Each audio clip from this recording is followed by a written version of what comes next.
name is Akshay Doshi. I am a fractional revenue leader for early stage B2B SaaS startups. In my latest stint, I was the head of global sales at Spotcraft, which is a legal tech company in the contract lifecycle management space.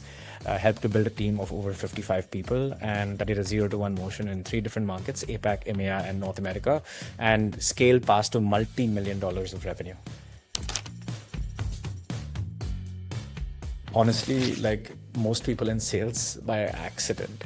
I looked at a company that was actually recruiting for a sales development representative. I did the basics in terms of making sure that I had done my research. I went into that interview very, very well prepared.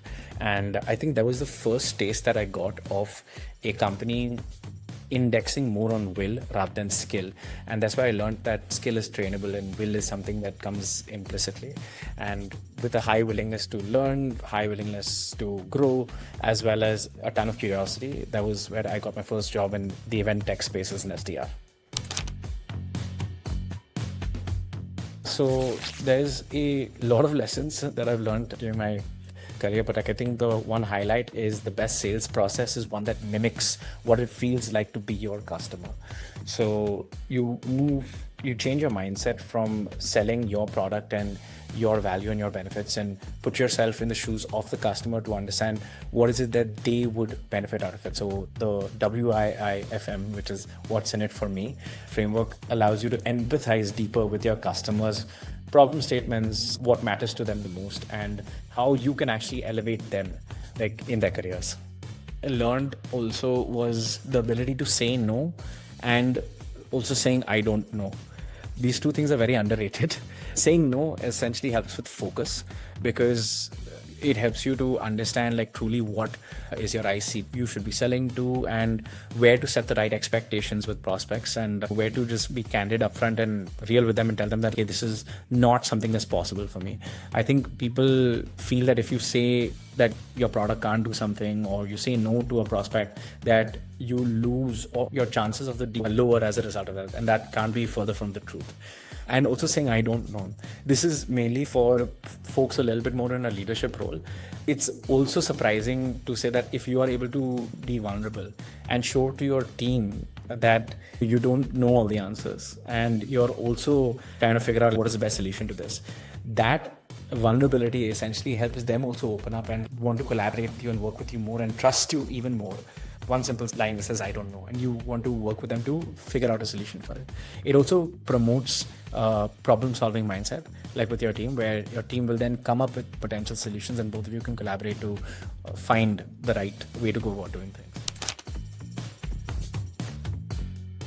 The headline over here is that a selfish individual contributor can still be a great individual contributor, but a selfish manager is a terrible manager. And some of the lessons that I've learned are you start from trust instead of having a bias of you have to earn my trust. Whenever you hire folks in your team, the assumption that you can run with is that adults who know their job, they've been hired for a specific purpose. And the payoff is that when something breaks, you get clean, warranted, like disappointed, not like a slow buildup of suspicion that's there. So when you work from a basis of trust, it actually helps to empower people to take decisions by themselves, have that autonomy and ownership, and it creates that ownership mindset with people with higher accountability too. The other thing is there's the salt shaker theory, which is something that I read online a long time ago and it stuck with me. It's an article by Paul Stancic, is that when you set a certain standard or expectations in people that you hire within your team, and when people drift from the standard that you set, which invariably always happen, it's your job to put that salt shaker back to the middle of the table from where it's moved. And you have to do it enthusiastically every time without irritation. And the repetition of having to tell people what that standard is again and again is not nagging, it is a job. One big thing that I know is, and this goes back to my first point, is around de-risking your team. A lot of people who are especially newer in the organization who have not yet earned the social capital, they sometimes feel a little hesitant or they feel a little fear in taking decisions or doing experiments which they feel will actually add value to the company. In those instances, a simple statement like just run with it. If it works, the success is yours. If it fails, it's on me. De-risking your team actually has helped add a ton of value. And I've seen like the organization as well as like our team grow leaps and bounds just by one small statement over there. Praise publicly and you provide feedback privately, and recognition compounds. So like the moment you're able to like praise publicly, highlight wins, it creates a winning culture within the team, which compounds a lot because you have a team which is highly motivated to come and do the job and win together and collaborate like as a result of that. It's a sales leader's job and a sales team's job to make sure that they're keeping up with all the new trends that are there. So a couple of things that I can talk about is the efficient growth replaced growth at all costs. So earlier we were in the early pandemic stage where there was just the growth at all costs mindset that a lot of companies were operating in. It's pivoted to say an efficient growth because a lot of the sales cycles have become longer. There are more stakeholders involved. And as a result of that, you need to be a lot more mindful of earning the trust of the buying committees that you're selling into. And channels saturate and unsaturate. And what I mean by that is that people were talking about cold calling being dead in 2020. And then by 2024, for example, it drove a third of our meetings. And nothing about cold calling has changed really, but channels saturate and then unsaturate. Today, with like how easy it is to say personalize outreach, email is also getting saturated. So it's the declaration of channels being dead is something that I find very amusing because these channels get saturated and then they naturally unsaturate too. So you have to index on the channel that works best for your business and keep iterating on that. Also, a lot of your buyers, with the amount of access to information that is there, buyers have gotten a lot more informed. So if you're not able to add value quickly to them on call, they're going to move on rather quickly. So it's up to you to be able to show value upfront and know your buyer a lot better and get into those calls a lot more prepared and get ready to convert them. The future isn't a clever new tactic, it's discipline. It's tighter forecasting, clearer pricing, sharper ICP, and the boring stuff is like the moat.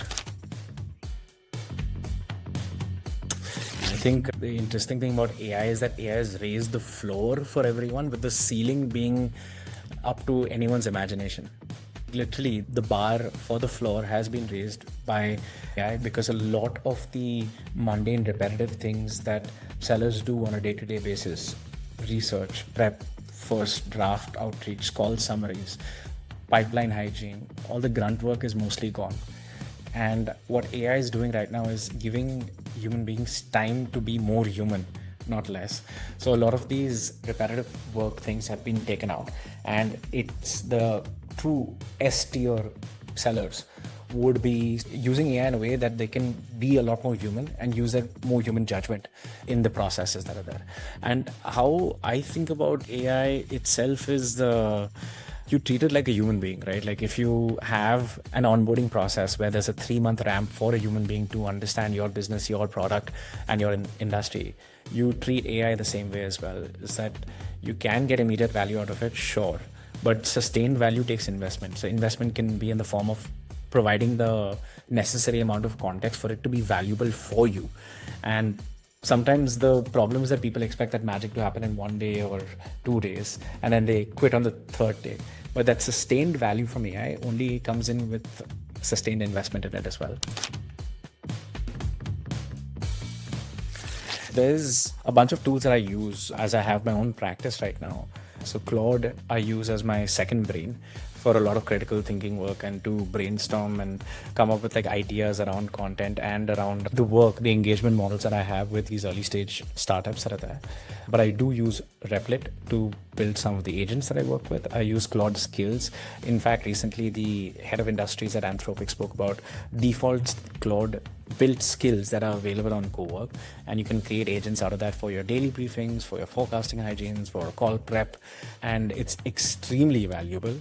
I do use Atio as like a CRM, and in my past experience, I could say that like Gong has been quite helpful in a lot of work that we do. And talking a little bit about a newer age solution, there's this tool called Superhawk AI that actually helps you proactively identify upsell opportunities and prevent churn. And we've seen that work wonders for like our team.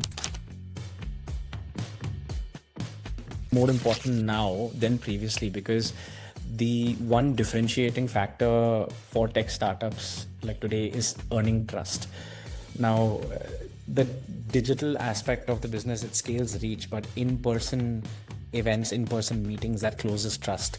And we shouldn't be confusing the two, because events or in-person meetings is like the lowest friction form and cheapest form of earning trust. That's there.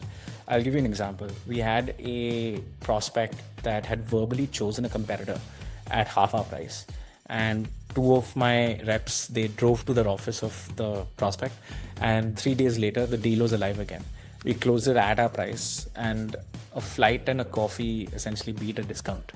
And on events also, there's a shift that's happening from, say, events that are general larger conference type events to your own sort of hosted events, in which you can control the narrative, you can control the guest list, you can control the ICP that comes in to the room.